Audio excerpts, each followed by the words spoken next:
Bentrovati al meteo. Migliora il tempo, ma il fronte perturbato in transito da mercoledì sull'Italia sarà seguito da correnti più fresche che determineranno un calo delle temperature piuttosto vistoso. Vediamo la situazione nel dettaglio.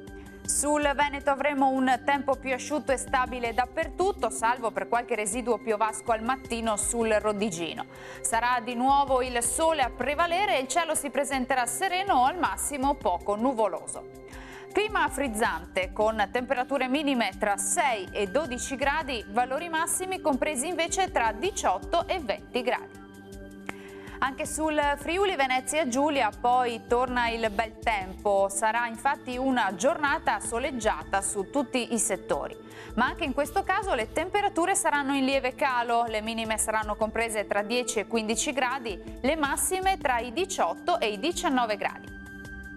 Uno sguardo infine al Trentino Alto Adige, dove avremo un ampio soleggiamento, il cielo sarà sereno, qualche addensamento solamente sui confini alpini, ma del tutto innocuo.